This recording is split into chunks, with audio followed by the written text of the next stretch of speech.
Okay, friends, welcome back to what is probably going to be a very important episode that you guys save and listen on repeat if you are in this situation. Men and women can listen to this. And I firstly want to say that if you have not already signed up for the masterclass on this topic, you absolutely need to. It is the Female Feminine Breadwinner Masterclass. It's going to be so juicy.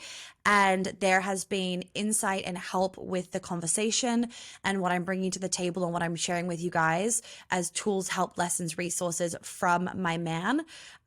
So this will not be one that you want to miss, and men and women can come to it. You guys will both learn from it. So I would highly recommend that you all stop the podcast right now and join that straight away.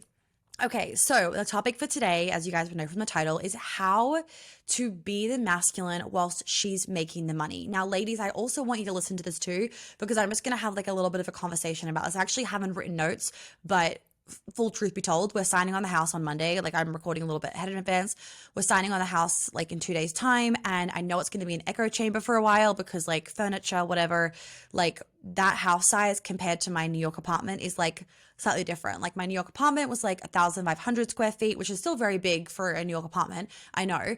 And then moving to a 7,500 square foot apartment. So I'm recording in advance to make sure I have these episodes for you guys, for the goods. But it's in advance. So I haven't actually I haven't had time today to like write notes out. So I'm going to kind of vibe on this, and then there might be like a bonus episode if something else comes up and I feel like I need to like put it on the podcast and chat to you guys about it as well. Okay, so this is now a very common thing that we are experiencing in the world where women are making more money than men. But of course, we still want to be looked after, cherished, provided for, led, protected by men. Like that doesn't go away. My desire for that from my man does not go away, even if I am making more money than him. And it's really interesting because we have these women that are now making more money and they can have this push and pull towards it, push and pull in their experience with making more money, because it's like, I want to make more money. I want that success. I want to have that lifestyle for myself, X, Y, and Z. I want to grow in that area and break the ceilings, but I don't want to miss out on having an amazing man.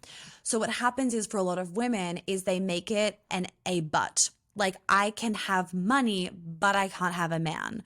Or I can have a man, but I can't have money. They don't make it an and. We have this story that if women are making more money than men, it like immediately emasculates a man. Or they're not going to be out, hey, butter, you don't have a voice in this, sorry. Maybe he agrees. Or if they're making more money, you are, going to only be in like masculine men aren't going to be interested in you, or they're going to feel insecure. So first thing is, like, as a man, if you are feeling insecure or feeling threatened by her making more money than you, you need to do work on yourself, because it's actually not about the money. It's about like you have tied your masculinity to money, and your masculinity is not about money. You can be masculine and lead the relationship in so many other ways separate to money. And if you're feeling threatened or insecure or jealous or whatever it is because she's making more money than you, that it is your trauma showing up. Like, you are being triggered by her success. And I really invite you to look at that. And I invite you to look at what is beneath that trigger, because it's probably not what you think. And a lot of men, they do have the fear of rejection, the fear of not being enough, the concern that they are replaceable. Men also have worries about being cheated on. Am I enough for her? Am I enough of a man for her? Like, will I protect her? Like, I'm not the provider now. All these kind of things can come up for them.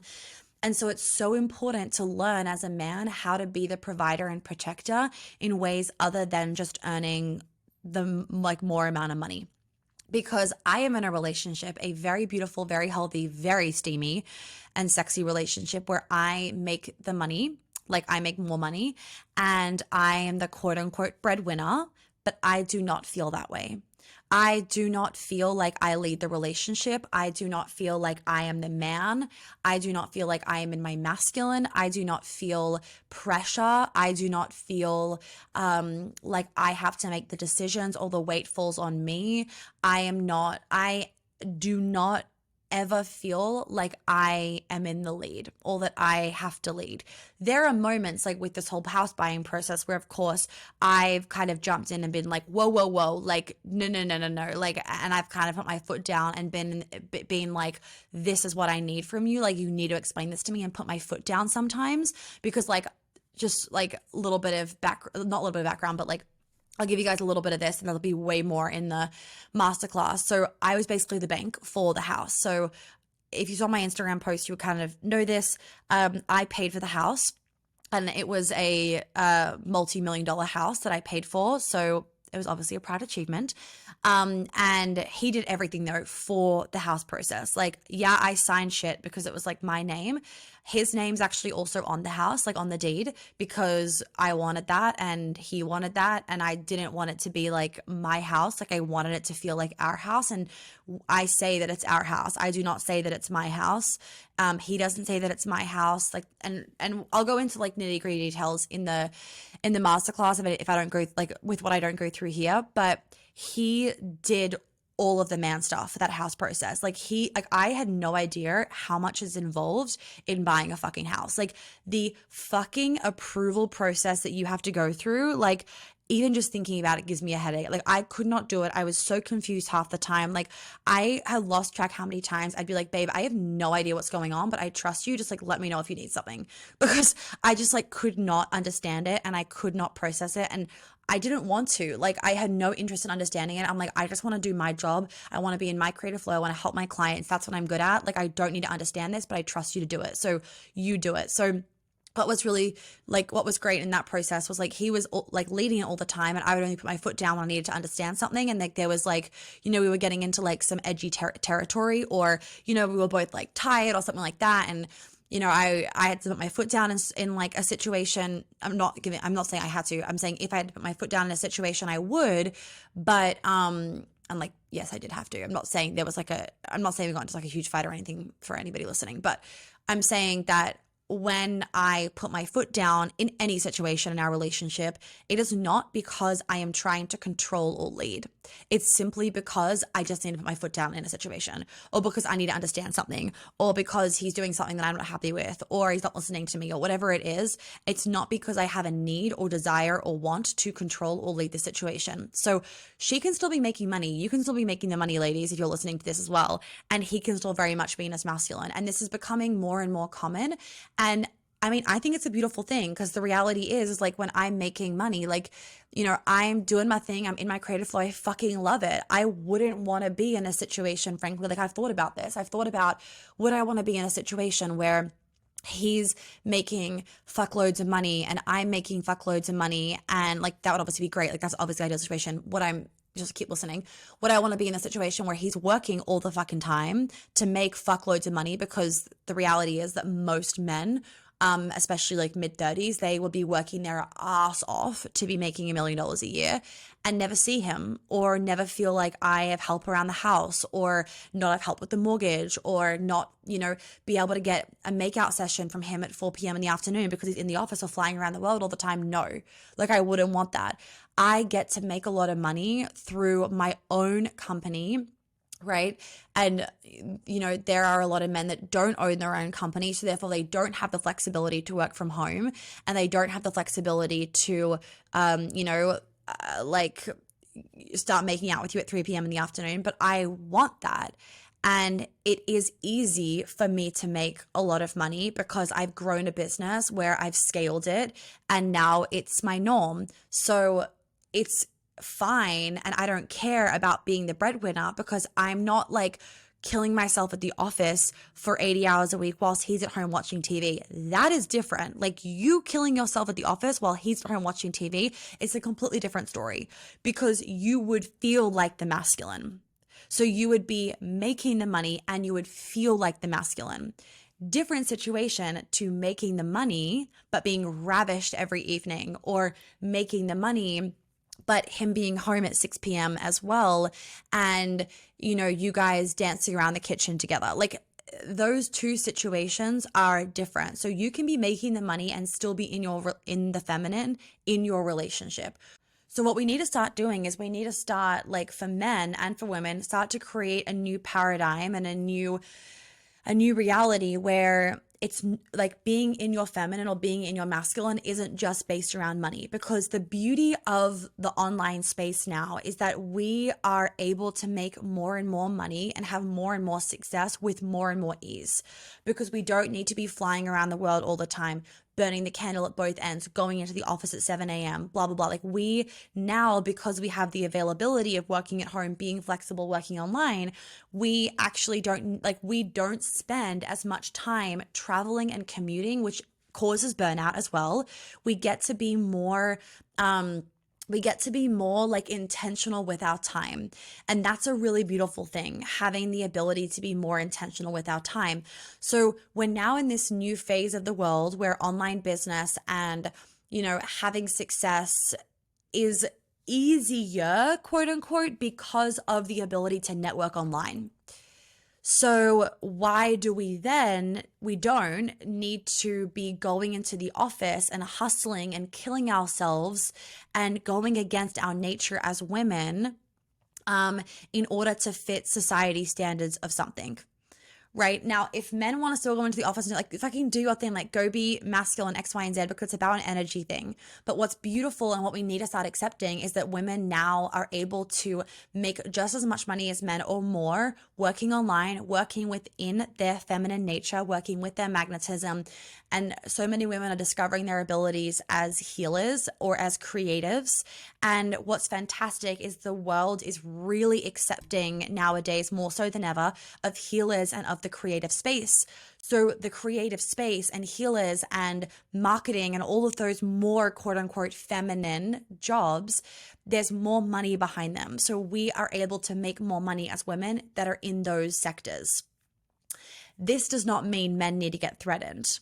What this just simply means is that it's an invitation for men to get clearer within themselves of what makes them feel masculine.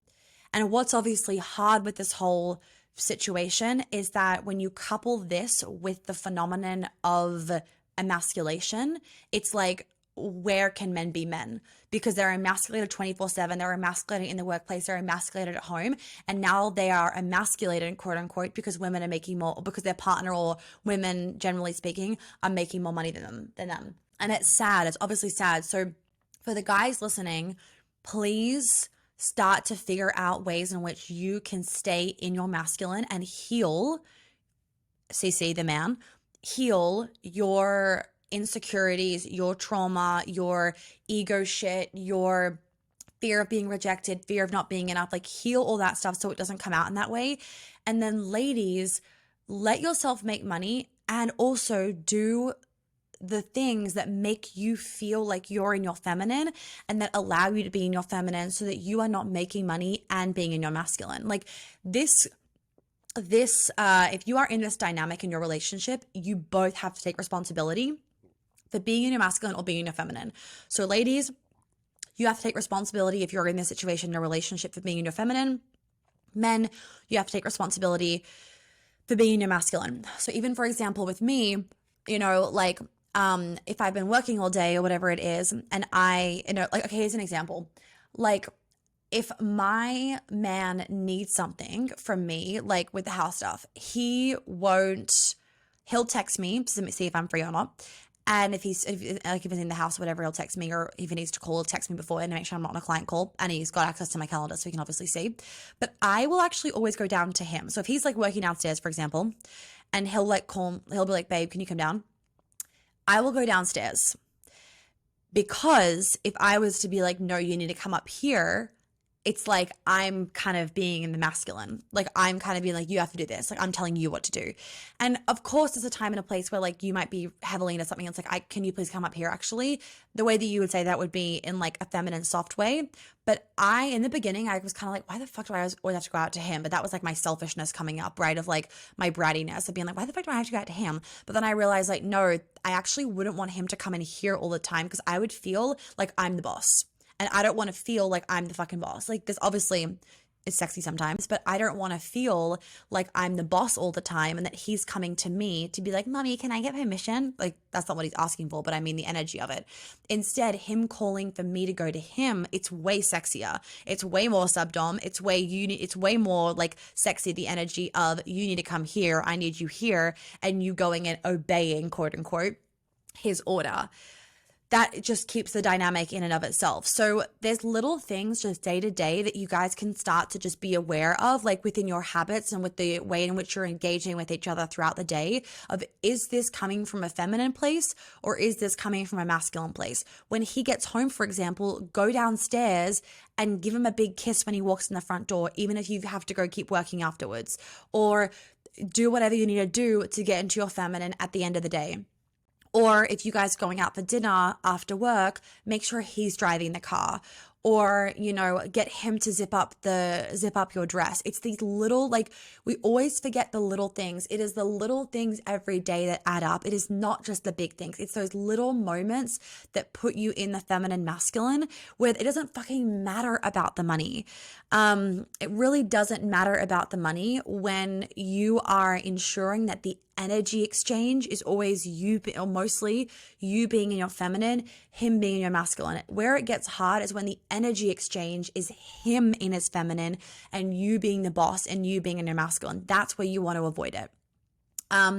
So other things for men is like, if you have any other guys in your life that are in the same situation, then obviously making sure that you're reaching out to them, having conversations with them, that can be really helpful in and of itself. Think about little things that might make you feel like the man of the house as well, whether it's like you being the one to organize finances, whether it's, you being the one that, does the gardening, or is that a masculine thing? I feel like that's kind of gender neutral. Or you make sure that you always get the cars fixed, or you're the one that turns off the lights at nighttime and locks the front door. It's all of those little things. Those, like I was saying before, it's these little everyday mannerisms and these little everyday habits and things that you do when you're around each other or when you're in each other's space or energy that is going to keep the polarity strong. That is what it is. Like even little things like, right now I'm in New York and my boyfriend's in Bahamas. And I know, like, fuck him, like he's in Bahamas on a boys trip, but he's sending me pictures of the water and I'm like, is our trip booked there? Like, you have to book our trip right now to that place because I need to be there right now. Like I actually need to be there yesterday. So like, is it booked? I literally said that today. I was like, you need to book Bermuda. I mean, Bermuda, Bahamas, like same fucking thing. I'm like, you need to book Bermuda right now. Like, show me the screenshots. Like, is it booked? So like, even for example, whilst he's away, I'm not the one that's like leading the texting conversation. I've said this before in other episodes, like you always want to be creating a situation where he feels like he gets to be in his masculine. So even though we're well and truly in a relationship and it doesn't fucking matter like who texts first, I'm like, no, it doesn't matter who texts first, but I'm always wanting to make sure that like I'm not sitting here working whilst he's lying on a beach because he's having a boys' weekend, like he's allowed to do that, being like question, work thing, like, because it's just going to make him feel like I'm the masculine in the relationship and he's the feminine. Instead, I'm just like keeping my work shit to myself. I'll text him if I need something and I'm letting him take the lead with the texting. I'm letting him be the one to initiate. I'm letting him be the one to check in instead of me doing that, where then I feel like I'm in the lead and he will then also feel like that. So even when the two of you aren't together, the way in which you engage with each other during the workday and at the end of the workday is everything. Like, are you putting your masculine energy in from being in your workflow all day, ladies? Are you putting your masculine energy into the conversation with him? If so, cut that shit out. Men, are you putting your insecurity into the conversation when she's at work? Like, are you allowing yourself to feel like, oh, I shouldn't disturb her because like she's, busy being a girl boss. Like, oh, I don't want her to get mad at me. Like, that's you being a fucking doormat. Like, CC the episode from last week, that's you being Mr. Nice Guy. If you fucking want her during the day, if you want to tell her that you miss her, if you want to tell her that you're excited to see her this weekend, fucking tell her that. Do not act like she is your boss, because that is going to fuck the polarity and it's going to make her feel like she is the masculine, you are the feminine. Like there's a lot of women that are really successful and that make a lot of money and they struggle with feeling like the men that they engage with are passive. And it's because these men are allowing themselves to be passive around these women, thinking that's what they want. They don't want that. They don't want, okay, some of them do, but they actually don't. Like, it's like a control illusion thing. They don't want passive men, and you feeling insecure around them for their success and therefore being passive is not going to make her any more attracted to you. You need to stay as a strong masculine man that you are, and don't let your insecurity change your masculinity because you are threatened by her. Do not be threatened by her money. She doesn't want you, well, I hope not, for how much money you have in the bank. She wants you for the protection, for the love, for the way that you guys are together. Like, that is how you want to be thinking about showing up with a successful woman, is how can I show up as this masculine, protective, provider energy for her. It's an energy, even if I don't have as much in the bank as she does. Because I can tell you, ladies, like, it doesn't matter how much money a man has in his account. He can feel like he won't protect you and won't provide for you. And then you could have a man that has nothing in his account, or only $10,000 in his account, and you have $100,000 in your account, for example, but he will sleep on the side of the bed closest to the door. He will walk on the outside of the sidewalk. He will open the door for you. He will grab that fucking check and pay for it. He will, make sure you get home safe. Like, he will do all of the things to show up in the energy where you feel so provided for and protected, but he's making less money. That provider energy and the protector energy is an energy.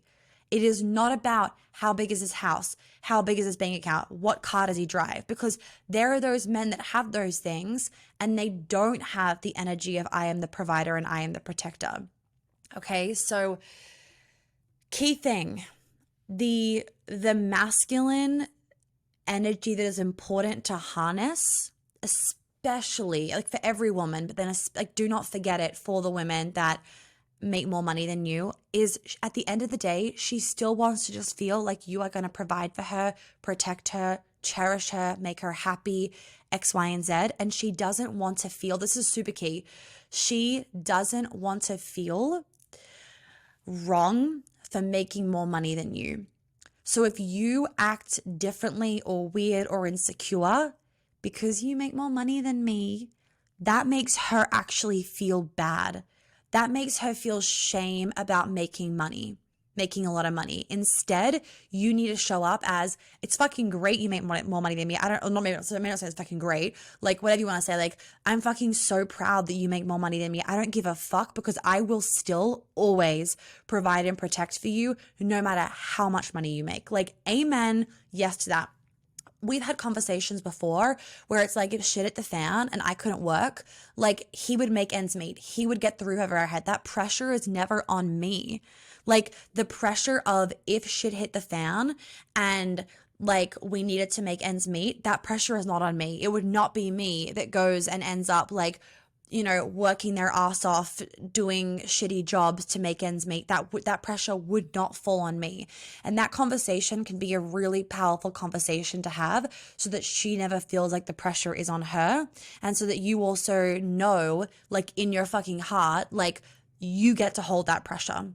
Like, I know men, you kind of like that bit of pressure. You like to feel like the weight is on you. You want to feel like you have to be the man of the house. You don't want to feel like you can just be fucking lazy and she looks after you, because then you just feel like she's your mother. You actually need that healthy bit of pressure to feel like you need to fucking be the man and you need to provide and protect, right? So don't forget that bit of pressure that also helps you guys. Like, I know also for some men, I won't say all, but like for some men where their woman makes more money than them, they actually feel more pressure than if it was the other way around, because they feel the pressure of ensuring that she doesn't feel like the pressure's on her. They feel the pressure of ensuring that they are being the best man for her, and that there is a different pressure, but they still want to be the best man for her. So main things is like, if you haven't listened to last week's episode on like why being Mr. Nice Guy like won't get you being the man, whatever I fucking titled it as, please make sure you listen to that, because that also couples in with this.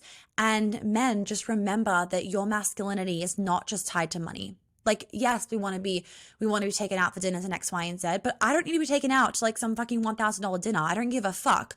Like, I care way more about you being there for me, you texting me, you showing up, you adoring me, you loving me, you fucking cutting flowers from the garden and giving them to me that cost nothing. I care more about those, like that, because that is time, that is resources, that is soul, than you showing up in a fancy car and just taking me out to a bougie dinner, but like not actually caring about me.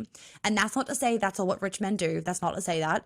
What I'm just saying is like, please remember that your ability to be masculine is not about the size of your bank account. It is about an energy. And ladies, do not forget that you can be in your feminine while still making more money than him. What's important is that you ensure that you're staying in your feminine day to day, and that you are allowing him to be in his masculine. And then men, make sure that you are being in your masculine, and make sure that you are creating situations and being masculine so that she can be in her feminine. So I'm going to leave it there. If you have not joined the man already, this is your reminder to make sure that you join the last round of the year. And most important thing for all of you guys to be aware of is my amazing new masterclass, the Female Feminine Breadwinner, is open for enrollment, and it will be closing soon. The details are on my Instagram and my website. If you have not already gotten your space for this, you are going to want to get it, because it is so fucking good. And a lot of women do have, and men, they do have this like subconscious fear of like, I don't want to make more money than him, because then I don't want to like emasculate him, or I don't want to end up being the masculine. It's like this weird fucking thing that we have very subconsciously, and a lot of women don't know it. They block themselves from making more money because they don't want to be masculine, and they want to be cared for a man. They don't want to have to care for him. So I think that every single woman should come to this, because it will even just help to invalidate that subconscious belief, so that you can make sure that you are continuously breaking through ceilings, continuously allowing yourself to succeed and grow in your career and your business, and not have any subconscious things around men and earning more money be blocking you from having more success. And then men, obviously you are welcome, because you will learn a bunch of things. You will learn about women in the situation, which in the masterclass, which will help you a lot in any of your situations. And then there'll also be tips for men. I will be giving tips for both men and women. And yeah, everyone's going to learn so much. So if you haven't already joined, I would recommend that you do so, because you're not going to want to miss it. And the recording live will be really fun. It's always a good vibe, and I can't wait to do another little masterclass, because I love doing them. So details for that are below in the show notes. If you have any questions, obviously just send me a message. And yeah, I will see you guys in the next episode. Have a lovely rest of your day.